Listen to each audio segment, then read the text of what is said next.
खत्म नहीं होने वाला। अभी हम लोग कह रहे थे 0,000 is not nothing something, yes, but 0 is always we have 0 and lot of 0, not only one 0, lot of 0, बहुत सारे 0। how many zeros? बहुत सारे। lot of 0 we have also, हम रखे रहते हैं हमेशा। lot of 0, 0,000, 0 lakh, 0 crore, 0 million and million, 9 zeros we have us, and whole world is also 0. What then are you going? Not for that a very weak, that's a very weak, बहुत बड़ा है वो। जब उस एक 0 में जाओगे तो शनि के वलय के अंदर ही नहीं जा पाओगे तुम। कोई भी यान लेके शनि को क्रॉस, उस वलय को क्रॉस नहीं हुआ आज तक। हमारे सैकड़ों यान उड़ रहे हैं, वायुयान है, रॉकेट है, मिसाइलें हैं, ये अभी तक धरती के गुरुत्वाकर्षण को नहीं तोड़ा इन्होंने।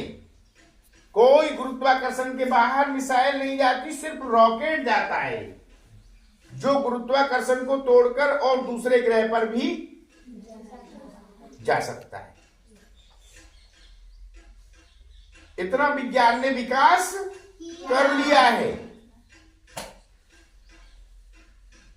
पर हमारा सनातन ये कहता है, स्वामी जी ये कह रहे हैं कि मेरा सनातन ये कहता है। उनने किसी ने पूछ लिया कि बताइए आपके कृष्ण जब मुरली बजाते थे तो लोग बाग शुद्धबुद्ध छोड़ के शुद्धबुद्ध खो देते थे, मुरली सुनते ही मुरली की तरफ आकर्षित हो जाते थे, ये क्या बात थी? स्वामी जी ने कहा ठीक है, तुम जानना चाहते हो वो मुरली कैसी थी, वो कैसे बजाते थे और क्यों लोग शुद्धबुद्ध खो देते थे।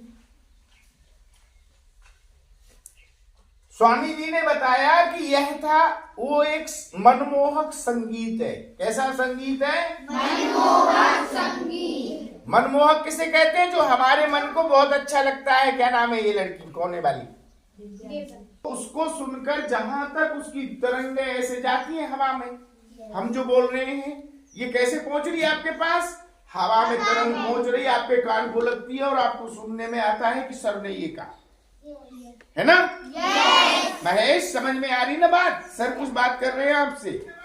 तीसरा नेत्र खोलने के लिए तैयार रहना।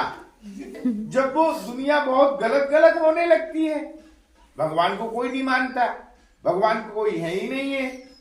स्वामी जी ने भी ये प्रश्न किया था अपने गुरु श्री रामकृष्ण परमहंस जी से। किससे? रामकृष्ण परमहंस जी। वो ऐसे एक इतनी छोटी आधी कुर्ती पहने रहते हैं और ऐसे बैठे रहते हैं और वो स्वामी जी पहुंचते हैं। स्वामी जी जब पहुंचे तो स्वामी जी तो ये देखने गए थे कि ये महात्मा से सारे लोग मिलने, इतना उत्सुक है पूरा समाज कि रामकृष्ण परमहंस आ रहे हैं, परमहंस आ रहे हैं। रामकृष्ण तो नाम ही नहीं लेता था कोई उनका। स्वामी जी जब मिलने गए तो उन्होंने कहा, नरेंद्र आओ, मैं तुमसे ही मिलने आया हूं। तो स्वामी जी को लगा कि ये आदमी को नाम कैसे पता है मेरा। एक झटका लग गया उनको वही, जबकि वो तो दूर से कहीं से आए थे और वो वहां के आदमी भी नहीं है और ना नरेंद्र ने कभी उनको देखा है। पहली बार नरेंद्र उनके सामने जाता है और वो जाने से वो पहुंचता है, इससे पहले ही वो स्वामी जी बोलने लगते हैं, परमहंस जी बोलने लगते हैं, आओ नरेंद्र। अरे तुम अचानक कहीं जाओ, तुमको कोई नहीं जानता और तुम वहां पर कोई तुमको बुलाए, आओ अनुकल्प, तो कैसा महसूस करोगे? अरे कैसा नहीं लग जाएगा? yes. फिर ठीक है, लेकिन बात आगे बढ़ी। आओ नरेंद्र, स्वामी जी ने सबसे पहले उनसे ये प्रश्न किया, विवेकानंद ने, है ना, अपने गुरु स्वामी रामकृष्ण परमहंस जी से। परमहंस जी ने कहा सबसे पहले उसको आने दो, वो मैं उससे मिलने आया हूं, वो नरेंद्र है ना तुम्हारे बीच में। तो सब लोग देख रहे हैं कौन है नरेंद्र, कौन है नरेंद्र। तो अब ये नरेंद्र जो है वो भी एक साधारण आदमी था। तो फिर उन्होंने स्वामी विवेकानंद ने कहा कि मैं ही हूं नरेंद्र। अच्छा अच्छा, चले आइए आइए। फिर सबने रास्ता दे दिया और नरेंद्र स्वामी जी के पास पहुंच गए। सबसे पहले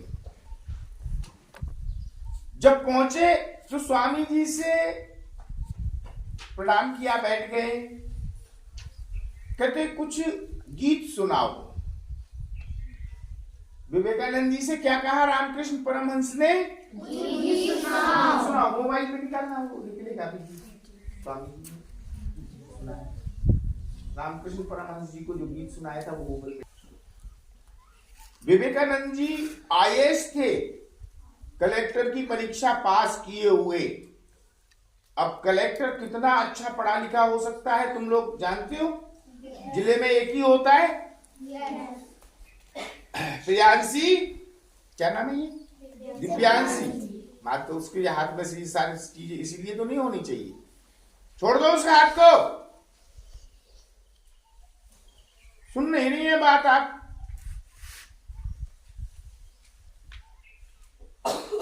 को गीत सुनाया और गीत सुनाने के बाद, क्योंकि गीत गाने वाला उस समय उस सभा में जो आने वाला था वो आ नहीं पाया, और वो आ नहीं पाया तो अब किसी ने कहा कि ले यार स्वामी जी, नरेंद्र तुम ही गा दो ना। तो उन्होंने कहा हाँ हाँ ठीक है हम गा देंगे। अब नरेंद्र ने जब गीत गाया तो परमहंस जी को बहुत ही मन को भाया। जब वो गीत मन को भाया तो उसमें और आखिर में उन्होंने उनसे कहा कि नरेंद्र मैं तुमसे ही मिलने आया हूं, तुम चले मत जाना, मुझसे मिलके जाना। अब नरेंद्र जब मिले स्वामी जी से तो उन्होंने कहा कल्ला महाराज पहले तो मुझे ये बता दो तुमने भगवान को देखा है क्या?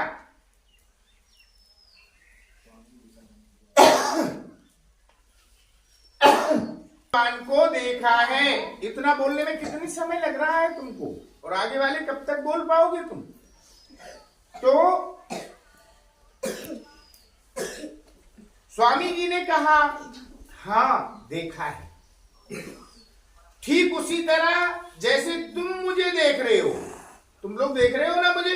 yes! जैसे तुम मुझे देख रहे हो ऐसे ही मैंने भगवान को देखा।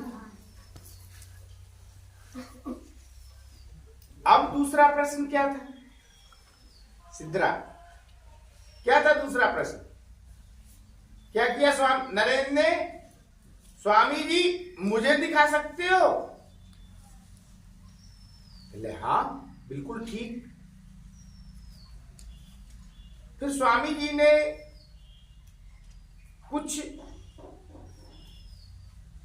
रहने सहने के उपाय उनको बताए, ये खाना इतने दिन तक, और ये खाना, और इसके बाद जो है ऐसे रहना, ऐसे इतना सोना, इतना उठना बैठना बराबर नियम से करके फिर इसके बाद मुझको तुम मिलो।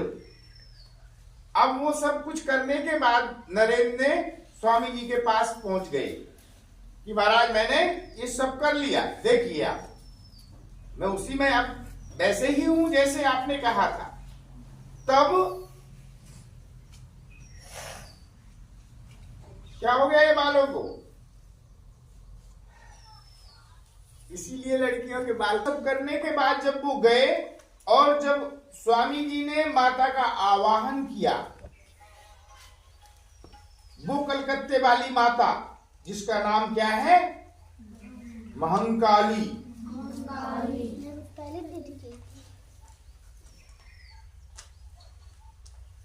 श्रावण आवाहन जैसे ही स्वामी जी ने किया और जब वो माता आई एकदम प्रकट हुई और वहां नरेंद्र ने माता का दर्शन किया। कहां देख रही मैं? क्या देख रही है? उपाध्याय से कह रहा हूं मैं।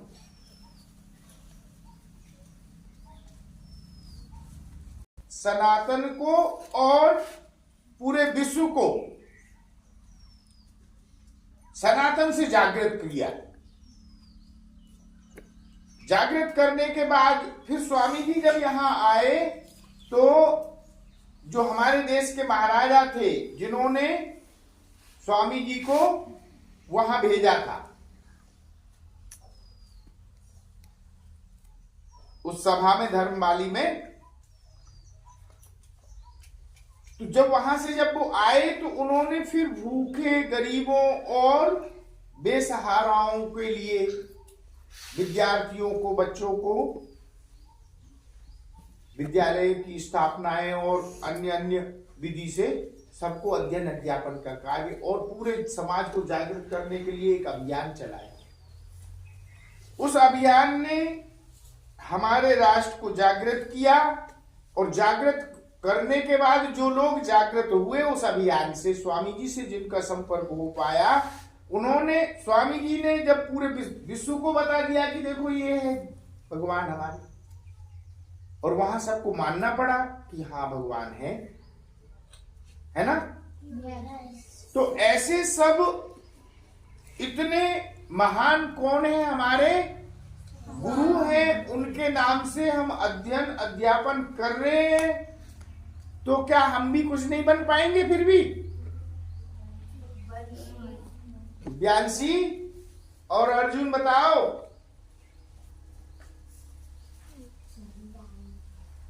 क्या करेंगे? तो खड़े होकर बोलो जरा जोरदारी से।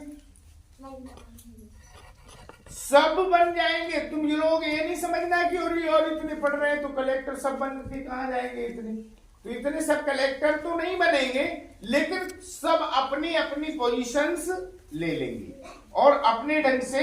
जैसे अब ये दीदी की देखो, दोनों दीदी बैठी हैं, ये दीदी अपने यहाँ पढ़ी है कि नहीं? दीदी पढ़ी है? आप देख लो, शिक्षक है, आपको पढ़ा रहे हैं, अच्छा पढ़ाते कि नहीं? yes. और समझो कहां पढ़ी है? बड़ी दीदी ने एमए किया है। एमए होता है मास्टर ऑफ द आर्ट, कला। कला को भी एक विज्ञान कहा जाता है। कला विज्ञान से मास्टर है। बताओ, ऐसे ऐसे पढ़ने वाले जो यहां पढ़े वही तुमको पढ़ा रहे हैं, तो कितनी पुरानी पढ़ाई है ये? बताओ, है ना पुरानी? yes. उसमें गड़बड़ ये हो रही है कि रजनी को कुछ समझ नहीं आ रही। वो कभी मोजा तानती है, वो ऐसे करेगी, वैसे करेगी, उंगलियां की मात्रा वहां उन्हीं के देश में हो रहा था सम्मेलन। तो उनने कहा कि वो मुरली बजाते थे कृष्ण, तो उनकी मुरली से सुन के अचानक से ही क्यों चल देते थे लोग, और उनको कोई सुध नहीं रहती थी। तब स्वामी जी ने कृष्ण का वक्तव्य शुरू किया, कृष्ण के ऊपर बोलना शुरू किया। ऐसा है वृंदावन, ऐसे हैं वहां वृक्ष, ऐसे हैं वहां सारी चीजें। और जब उनने बोलना शुरू किया तो जब कोई बोलता है ना, तो हमको किसी कहानी के पात्र दिखाई नहीं देते क्या? कहानी शुरू हुई, एक था अर्जुन, तो पता लगा, तुरंत हमको पता चल जाता है कि एक अर्जुन कहाँ था? अर्जुन महाभारत में। अर्जुन के गुरु ने अर्जुन से क्या पूछा था? लो पता है हमको, क्या दिख रहा है पेड़ पर? कोई कहता है कि हमको पूरा पेड़ दिख रहा है, वो कहता है कुछ, कहते नहीं पेड़ पे पक्षी दिख रहे हैं। अच्छा, पेड़ पे पक्षी दिख रहे हैं, कौन सा पक्षी दिख रहा है? कल एक चिड़िया बैठी है। अच्छा, एक चिड़िया में क्या दिख रहा है तुमको? कल चिड़िया के बढ़िया पंख है, गर्दन है, ऐसे हिला रही है, चोंच दिख रही है, सब दिख रहा है, आंखें भी दिख रही है। अर्जुन से पूछा क्या दिख रहा है? कहते चिड़िया की आंख दिख रही है। उसने ना पेड़ देखा ना चिड़िया देखी, चिड़िया की आंख देखी। क्यों? क्योंकि वही तो निशान लगाना है, उसी चिड़िया की आंख को निशान लगाना है। तो निशान में हमको जो दिखेगा उसी को तो निशान लगाएंगे। अब पेड़ भी दिखेगा, फिर बाद में वो चिड़िया दिखेगी, चिड़िया दिखने के बाद डाल दिखने लगेगी, पत्ते दिखने लगेंगे, फिर वो वहां जा ही नहीं रहती, दिखाई नहीं दे रहा, फिर कहां से तीर जाएगा। लेकिन जब क्या दिखेगा, लक्ष्य जिसको साधना है, तभी तो अर्जुन अर्जुन बनेगा। ऐसे ही बन जाएगा। निम्मी बताओ, थक गए तुम लोग शायद, है ना। फिर यही संपन्न करें कार्यक्रम कि कुछ और जानना चाहते हैं? कुछ लोग तुम जानते हो तो बताओ, हम भी सुनना चाहते हैं। अंकल भाई साहब